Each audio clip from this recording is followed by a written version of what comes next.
Welcome back to episode number 2 of our Husker Women's Wednesday podcast, powered by Emeritus. Today's guests just finished up season number 23 with Husker Volleyball. Jolene Emricson, the athletic trainer who has been around, and we had a lot of suggestions, a lot of requests for you back in the fall, but it's a busy time, so we're glad to get you in studio. Thank you so much for taking some time. Thank you for having me. Excited to be here. Well, you just heard me say season number 23 that you just finished up. Can you take us back to the beginning, how you even in the first place wanted to get into athletic training?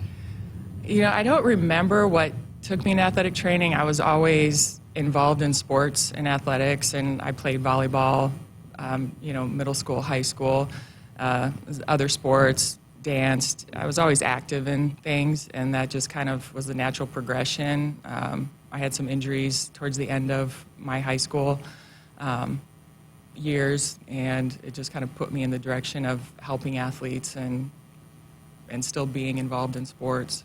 That's amazing. So you're from Colorado. Yep. Tell us how you wound up at Nebraska in the first place. I was doing an internship at the University of Denver, and I was working with their men's lacrosse team, and I was looking for graduate positions. At the time, that's what you did. Once you finish your undergraduate degree in athletic training, you would go on to a graduate position where you could find one. Colleges and universities have those, and that way you get your master's degree and get more experience working on your own as an athletic trainer.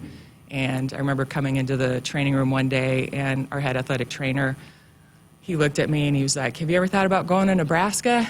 I was like, "No, why?" And he's like, "They're waiting for your information, get it in the mail." I'm like, "Okay." Wow. And so I sent all my information here, and they brought me out for an interview, and 22 years later, here I am. That's amazing. So, yeah. So we were talking before we started recording about Coach Cook when you kind of got into the full-time position. He was a big advocate for that. Can you tell us that backstory and how he was instrumental in you getting that full-time position here? Yeah, so as I was saying, I was a graduate assistant through athletic medicine, and that's a 2-year position. So as that time was coming to an end, Coach Cook wanted to have consistency in that position, and he saw the benefit of that consistency instead of every 2 years having somebody else coming in and trying to learn what's happening on the volleyball court with the different athletes.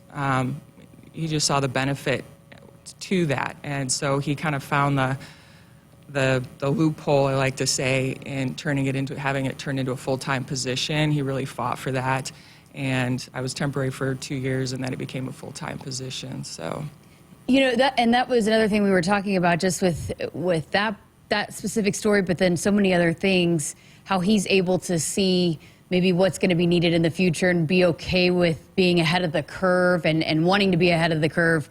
How important is that as a head coach? How much have you seen that be so beneficial to this program? It's huge. I mean, his foresight in things is kind of amazing when you're thinking about it. Sometimes people only see so far in that season, and it's like the minute we're done with season, he's already looking towards the next season. Mm-hmm. What do we need to do in order to be successful?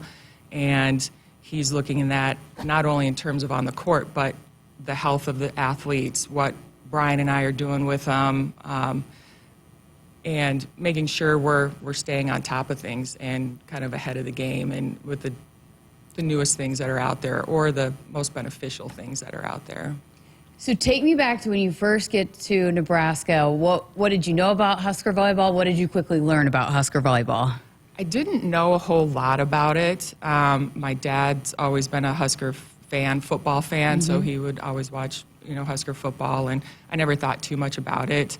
But I remember my first red-white scrimmage in the Coliseum, and it was a full house. I mean, it was sold out. And I remember calling my parents when I got home, and I'm like, it was a red-white scrimmage, and it was sold out. And they're like, oh, that's great. I'm like, no, you don't understand. Like, they were playing each other.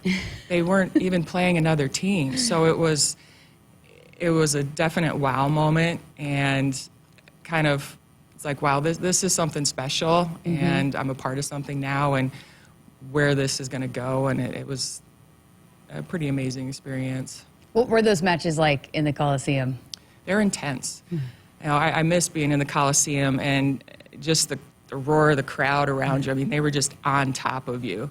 And, I remember sitting on the bench and people would walk behind and the floor would kind of move as they came behind you because they were just so close to you. And, you'd come out of there and your ears were just ringing. It was such a great environment, and it was so fun to see how the fans got into it, and they really understood the game. And I don't think I'd ever experienced that before in that type of setting. When you talk about when you first started and where athletic training was, what are some of the biggest changes of how things have evolved and how you are taking care of athletes from then to now?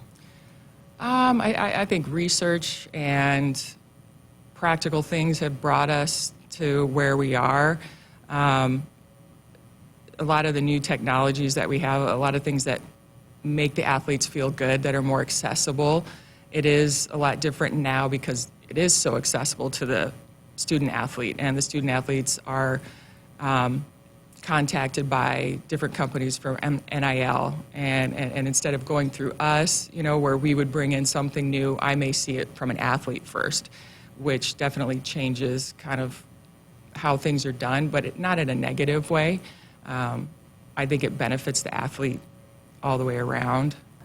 You were saying, too, prevention is a big part of it now, too. What goes into maybe preventing those injuries as opposed to treating those injuries? Well, I like to look at it, a lot of times we're correcting faulty movement patterns. And a lot of times the athletes are like, well, I've been doing it this way my whole career. Why is it bothering me now? It's like your body can only do something wrong for so long. And then it's going to say, hey, wait, I can't do this anymore. And it's going to let you know that. And so a lot of times with an injury, we're kind of breaking it down and correcting those faulty patterns. But we like to get them when they first come in as freshmen and look at their movement patterns, and we do some testing on them, and we try to see what is already happening that could potentially create an injury in the future. And so we try to put together programs in order to prevent something from happening. They're here to play volleyball, not to spend their time with me in the training room. It's the double edge of my job. As much as I like to hang out and spend time with them, they're here to play volleyball, and we try to do everything we can so that their time is spent on the court and enjoying that part of it and being able to be healthy with that. So Brian, our strength coach, and I work a lot together in what the athletes are doing. I have my rehab side of it, and then when we put them into the weight room, and the program that a freshman will start with down in the weight room is a little different than what the other athletes who've already been here and who are established. So we like to make sure that their movement patterns are in a good place before we start trying to put weight on them or muscle on them, so that we're giving them the best possible outcome that they can have so they can continue to play successfully. So they want to compete, right? They want to be out there, but injuries are inevitable. How do you balance making sure that, hey, we are not, I guess, setting ourselves up for further injury, but also understanding that they really want to be back out there? I mean, just that fine line of wanting to be able to be out there and compete for their teams, but then also, hey, let's not risk further injury. Yeah, that's usually a hard topic with the athlete because they wouldn't be here if they didn't have that personality of, I want to be on that court no matter what. Yeah. So it is that, hey, we need to take a step back, and if this is causing you pain, we want to make sure that we get that taken care of so that you can finish out the season without any problems. Or if this is something that is preventing you from playing, maybe we need to look, is there something else going on here? Like maybe we need to do some diagnostic checks on it. But that's a hard conversation to have with the athlete, and it's the mental side of it is huge when an injury comes into play, because we can do everything on the physical side, but they've got to be in the right headspace to, okay, I need to work and focus on this right now so that then I can get back out on the court and be the best that I can be. And it's important to do those foundational things to get back out there. So it is kind of a fine line of, can they continue to compete and participate with the pain or what they're feeling? Is it safe for them to do that? Or is it time we need to take a step back, take them out of some things, and allow them to heal and get them where they need to be so that they're pain-free? Have you found athletes have become more accepting maybe of, okay, coming in to see you immediately when things start? I guess, you know, when you talk about the prevention and the evolution of an athlete and realizing that it's much more than just getting in the gym and spending extra time, but understanding that part of it, the rehab, hey, I'm maybe feeling a little bit here or this, can you take a look at this? I mean, has that evolved too with the athlete in the sport? Yes and no. It kind of depends on the athlete when they come in. Yeah. A lot of times the freshmen, when they get here, they're trying to prove that they should be here, so they don't want to say something if Right. something's bothered them, because they feel like, well, if I'm not out there, you know, they're going to think I'm not putting in the time and the effort that I need to in order to be part of this team. And so it's having that conversation of, hey, they've all had to go through this too. It's okay to miss a couple of workouts or miss a couple of practices so that we can get you feeling better. And believe me, they've all had to have those moments too. Not everybody comes through here and has a breeze through their entire career while they're here. So it really depends on the athlete, but they're also gaining their trust in me at that time and understanding what I do and what I'm there to help them with, and being proactive on that side. So sometimes it does get to the point where they're feeling it, where I do have to step in and pull them out before they will truly do something about it. But yeah, it can be a difficult situation at first, but once they understand it, then it's usually not an issue. Huh, fascinating. So that first national championship, you've been a part of multiple conference championships, national championships, some special teams. That first one, what was that like being a part of that first national championship? Well, that was a great team. That team really had to kind of come together. We were, you know, we didn't have a huge roster, and we had dealt with some injuries and things, and so everybody really just kind of pulled together. I remember that season, because we didn't have a lot, you know, of people who come off the bench. It was, if you guys feel anything, you need to let me know, because we really need to stay on top of it, because we can't afford to lose anybody at this point. And I think after the 2005 season where we lost to Washington, it was just a heartbreaker, and everybody came back just focused and knew what they wanted, and to be a part of that, it was incredible. I mean, that's something that I never thought I would be a part of, you know, going into this field, or probably growing up and watching sports. It was like, wow, that would be so cool to be a part of that, or I wonder what that experience is like. And to actually get to be a part of it was pretty special. So every one of them is special, you know. You know, you had talked about the sellout in the Coliseum and being wowed by that, but you look at where this program has come and everything just that we saw last year. Was there ever a moment throughout your career you're like, wow, I'm a part of something real special here? I think I feel that all the time. You know, it's just, you know, there's those moments where you know, it's a big match and you just feel the crowd and hear the crowd, and you look up and it's just people everywhere. There's not an empty space, and you just think to yourself, this is pretty amazing, and not a lot of people get to experience this and be able to experience it from my perspective. So yeah, I've been very thankful for that and appreciative of being able to be a part of this team and the opportunities that I've had because of this team. That's amazing. What's been your perspective of Coach Cook and where he was when you first started working for him, and where he is now, and how he's evolved as a coach and been able to stay so successful as a head coach? Coach he's evolved quite a bit since my first years here, and I think he's relaxed a little bit more and worked on his relationships with the players, and again, it's trying to stay ahead of things and seeing what's happening kind of in the world and with this age and what age it may be through the years, and just adapting with that and reaching out to people to help him with that. He hasn't been afraid of that, and just having that growth mindset is huge, and he's not afraid of that, and I think that's really been able to bring him to where he is now. So for you, when you started, you signed on and you got that head or that full-time position, what's kept you here so long? Why have you wanted to stay with Nebraska Volleyball? I think being a part of such a special team and understanding, how important it is to Nebraska and the foundation that is Nebraska volleyball and the culture and everything that they continually work on. That's not something that happens with teams everywhere.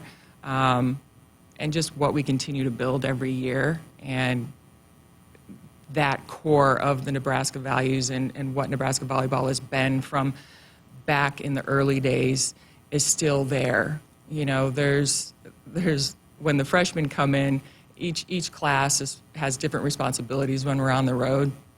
And so the freshmen, their job is the med bags. So they have to get the med bags off the bus and take them to my room and keep an eye on them. And it's interesting because when Janet Sellen came on as our physician, Janet Cruz, we were on an away trip, and she's like, do you need help with your bags? I'm like, oh, the freshmen will get them. She's like, oh, they still do the med bags? And I'm like, yeah, did you have to do them when you were in? She was like, yeah, we had to do the med bags. So I'm like, this goes back a lot further than I even thought it did. So I don't even know when it started, but, there's certain things that have been there that predate me by a long time. So it's been kind of fun to see some of those things, but it's just those core values that continue through the program now.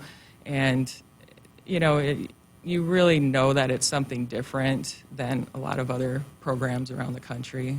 That's amazing. What a cool perspective, because I was watching the national championship match when they were filing in, wondered why Bergen Riley was carrying one of those big bags. That's fascinating. Yeah. It used to be I had 2 bags. My first, I don't know how many years I was here, it was I had a med bag and then I had an equipment bag. And now I think there's 5, so and I'm shoving things in there. So there's a lot of, that's evolved in a way. We take a lot more on the road with us than we used to, a lot more recovery type things. When we went to the Big Ten, it was all of a sudden we had to play games back to back, where we used to have Wednesday, Saturday matches. So you'd always have a couple of days of recovery in between there. And then all of a sudden, okay, we're going back to back, Friday, Saturday. How are we going to get them to recover overnight? So looking into things for that. And so, yeah, our equipment has definitely increased since I first got here. It's changed a lot. It's a good thing you had a lot of freshmen last season. Yeah, that did come in handy. There's been times where we've only had, a couple, and it's like, oh, how are we going to get this done? Okay, and we make it work. Everybody pitches in, so. Oh, that's awesome.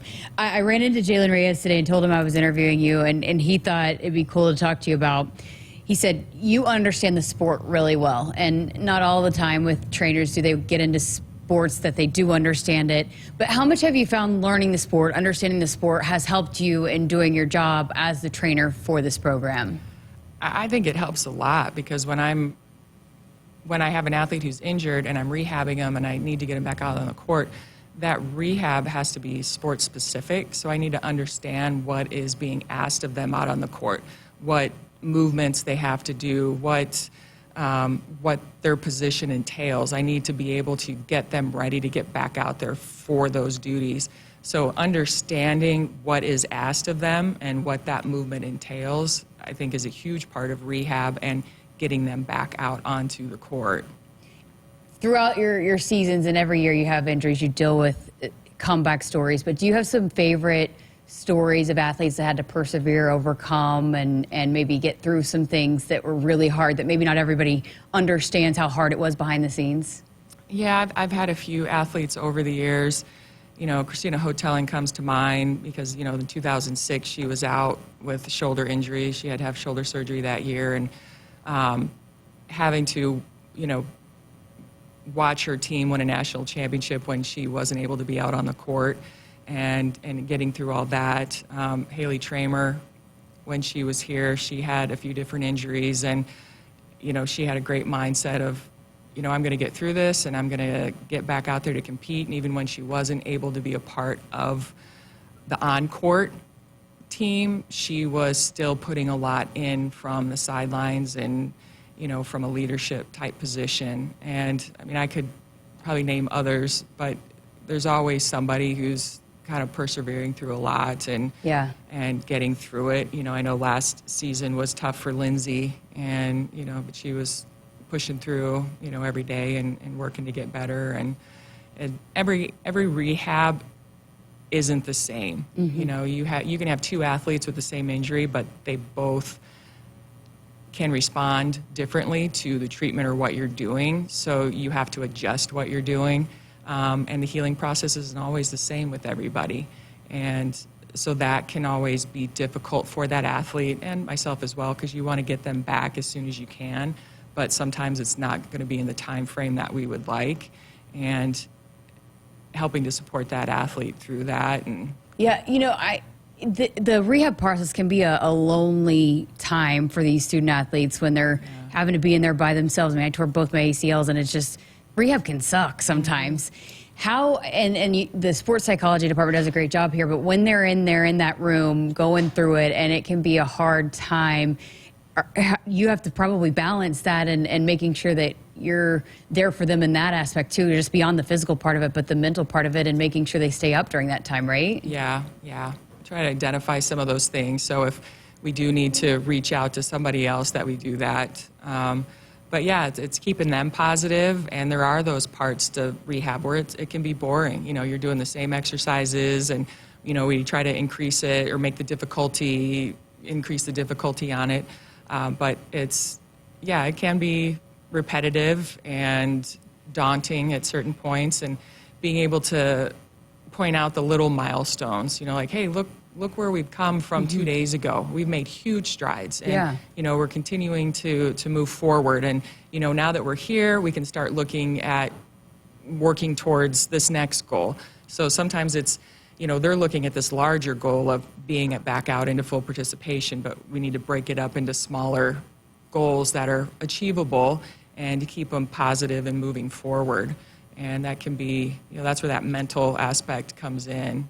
Absolutely. Have you found too, just maybe mindset changing once they go through something like that? They're sitting on the sidelines, they're learning, they're having to, it always kind of brings a new appreciation a lot of times for these athletes? Yeah. It's kind of like, how can I help my teammates from the sideline? You know, I'm standing out. I can see what's happening on the court a little differently than they can. So how can I help them, or see it from a different perspective where they may be struggling in a certain situation? It's like, hey, this is what I see right now going on. So you can actually be a huge benefit to your teammates, even though you're not on the court with them right now. And being able to understand that and embrace that part of it is very important. And not everybody does that, but it helps to keep them involved, and trying to keep them involved as much as we can is important, so they don't feel like they're not a part of the team. Absolutely. What's beach season look like for you? Beach season is fun. It's a little bit more laid back. Looking forward to going to some nice warm destinations and being in the sand and being outside.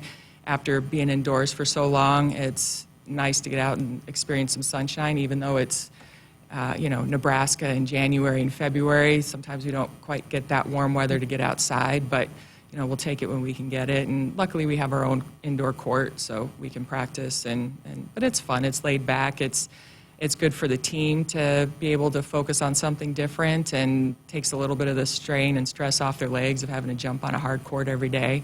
So it's a nice change up. Yeah, I was going to ask you, is it good, like better for the body, maybe to change it up? Is the sand, how does that impact an athlete's body differently than the court? Yeah, you have to use your body differently. You know, you have to use your feet. You've got to be able to move your feet and move in the sand. And our sand is a little bit more difficult than probably most sand courts other places, because it's very deep.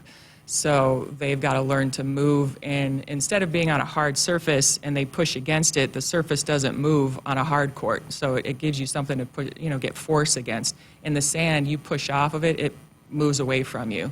So you have to move your body in a different way. So we come across different issues with them being in the sand that, again, Brian and I work on. How can we counteract that? What do we need to do so that doesn't become a problem the longer that we're in the sand? And so every year we're working on that. But it's great for their bodies, because they have to use them differently and engaging different things. And we love it for the foot and ankle stability. And you have to have that foundation to keep everything healthy and safe further up the chain. So it's a lot of benefits to the sand. If there is a young girl listening in or a young person listening and maybe thinking about getting into athletic training, what would be some of your words of advice? You have to love what you do, and you're not going to be the person out there in the limelight. And a lot of us athletic trainers like to be the person behind the scenes and not be out there where everybody sees you. And understand people, understand the human body. It's a lot of time that you put into it. You spend the hours are long. A lot of times you might be waiting for an athlete to come in, so you might have some downtime, but then you can be completely, you may have 6 people come in at the same time, so you may be inundated. So you have to love sports. You have to love fixing things. Another part of my job that I like is the fact that everybody is different, so you are constantly adjusting for that. Mm-hmm. It's not the same thing every day, even though it does kind of seem like the same thing every day. There's always different nuances to it that are different.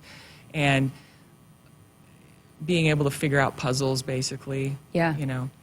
So I got to figure out how to get this athlete to understand what I want them to do, and how can I break that down and find those certain movement patterns or those foundations of that movement pattern to build them up to go further. Great perspective. Just, when this whole year was done and you kind of had some time to reflect on it, how did you reflect on this past season? To start out with the stadium match, Mm-hmm. That was huge. I know other people have talked about it too, or when they first started talking about it, you're like, oh, are we going to be able to do this? Or this is crazy. We're going to be outdoors, and August is kind of a tough month weather-wise. Mm-hmm. And, so I had to deal with other things that I don't necessarily have to deal with on an indoor court. Yeah. I do have to deal with it a little bit in beach, but it's still on a different scale when you're talking an indoor sport and an outdoor setting. But that was just an amazing moment. I remember the flyover, and it was just like goosebumps. And to be able to be on the field when that happened was, I don't know, words can really say. That's something that I'll remember always. And then the way this team just really continued to flourish and get better every day and continue to work towards their goals and not letting things stop them. And to be undefeated up to the point that we were, that's pretty tough to do. But their mindset was great, and they never got too big for themselves. They were all still very humble and knew what they needed to work on and knew what they wanted to achieve. Just this past year, you started off talking about the Coliseum and being sold out at the red-white scrimmage. And volleyball's always been big here, but just to be a part of women's sports, to be a woman in sports, and to see the growth and how many women are involved in sports and across the board with all athletics, how special has that been for you to be able to be a part of it, have a perspective on all of it? Yeah, it's pretty amazing, with the stadium match, what that did for women's sports, and to have that be seen, all around the world. Is pretty cool. There used to be times where we'd be excited if there was a moment on the ESPN's top 10 list. It's like, oh, you made it. And, that would happen once every few years. And now it happens a little bit more often with social media and more access to video. And, we're on TV more, so that those opportunities are more out there. But to have that many people want to come and watch a women's sporting event is pretty special. And the fact that after that, everywhere we went this season, every place was sold out, so everybody basically had an attendance record wherever we went. And even teams that we didn't play, they were having attendance records. So it really just brought the notoriety of the sport and women's sports out, or up there. And to see that happen is pretty cool, because back when I played sports, there wasn't many opportunities out there for women. You played in high school and played in college, but there wasn't really pro opportunities and things like that. So it's great to see how the sport has evolved, and women's sports in general has evolved, and just seeing where former players where they've gone on to play and have those experiences overseas. And now that we have the pro leagues in the U.S. is pretty amazing. And I hope that they are able to really get grounded and flourish and continue to be successful. Oh, great stuff. Jolene Emricson, I appreciate your time. I could have asked you a million more questions, but we'll let you get out of here. Thank you so much for spending some time with us and giving us all the great stories in the background. And I think Husker fans will appreciate getting to know you a little bit more. Thank you. Emeritus is proud to power Husker Women's Wednesday and all of women's athletics. Thank you so much for listening to this episode of Husker Women's Wednesday. Make sure you subscribe and like wherever you listen to never miss an episode right here on the Huskers Radio Network podcast.